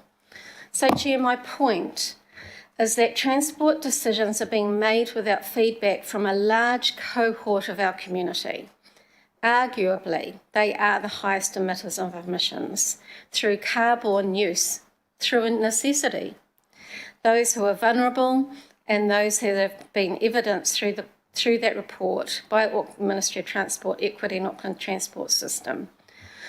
So, Chair, in closing, we've got plans. We've got the Auckland Plan, we've got the RLTP, we've got ATAP, we've got Te Taruka Tāwhiri, and the words look good, and the intention is absolutely true. But we must be prudent to ensure our emissions reduction strategy that we're about to participate in writing doesn't write a cheque that our vulnerable communities can't cash. So I'll leave it there, Chair. I just want to speak on behalf of not just the South, but all vulnerable communities throughout Auckland. We must take all Aucklanders with us, and we must make sure that our transport plans are aligned to meet their needs. Thank you, Chair. Thank you, Councillor. And I will now pass to Councillor Sayers. Some hard acts to follow there, Mr. Chair. It's been a long day, so look, I'll keep fairly brief. I'm going to endorse this program for the reasons that have already been mentioned by speakers before me. I do want to acknowledge the attendance of people from the public here, been here since 11:30. I think they're mainly here to hear about that $40,000 discretionary envelope and particularly the Hill Street project in there, so very pleased to see that in there. Probably I'd be remiss if I didn't mention the unsealed roading program, which in the last RLTP was 121 million. This time around it's down to 40. So I think those communities are going to see that drop in capital expenditure on that road fairly quickly. And probably what concerns me the most, or equally with the troubles that causes, is the environmental impacts that will continue that. And by that I mean gravel running down into those streamways and ending up in the harbour, mud and silt building up in our waterways, even the dust affecting animal health, people health, and even the photosynthesis of plants that it lands on as well. So all those things do impact. So I guess my comment would be just a signal to the Auckland Transport Board of Directors who are still listening, just to keep the unsealed road improvement program in mind. Thank you. Thank you, Councillor Sayers. And Councillor Watson, please. Yeah, thanks. A little earlier on, I think I heard the metaphor, looking at this as a glass half full. The other metaphor I think I'd employ was that Rome wasn't built in a day. And if you drive, bus or train or ferry around Auckland, anywhere you go, and I do it when there's the free weekend offering, when you can travel around free. It's quite remarkable to see what's been done in the last decade. Sure, there's projects have blown out and projects have taken a lot longer than they were indicated, but a lot has happened. There's a lot happening now, and there's going to be a lot more happening in the future. So I think just to provide a little balance here, I'd like to thank the AT team that have been working on this. They've got to balance a number of different demands here, from statutory obligations to expectations of quite different parts of the community and various lobby groups. And to be honest, I think they've done a fair job on that. There is more to do. Certainly there's always more to do when your population increases at the extent that Auckland is. I guess the very fact that so much attention today is centering around the climate change goals, or the concerns over how that might not be as ambitious as what one would hope, I think in itself shows that the change in mindset that's occurring, that so much attention has been devoted to that. And just in respect of that, and I think Jenny mentioned it in passing, as much as we've got an important part to play, and the people that keep reminding us of it, full credit to them, because we need to be reminded. that pales a little in comparison to the kind of obligations or leadership of the other party in this, and that, of course, is the government. And I would direct you to some of the commentary in the agenda item itself in terms of the importance of those other measures, primarily the government's electric vehicle purchases, vehicle fuel efficiency standards, and setting a biofuel requirement. And at the time I thought, well, maybe that's a lot to be putting on just kind of one policy initiative. But I went and had a look at the speech that James Shaw made, and that was just at the time of the release of the Climate Change Commission's final advice, and that was only just a couple of weeks ago. And sure enough, in that there's a very heavy concentration on a future that revolves around seeing cars charged overnight by renewables, people travelling to work in more efficient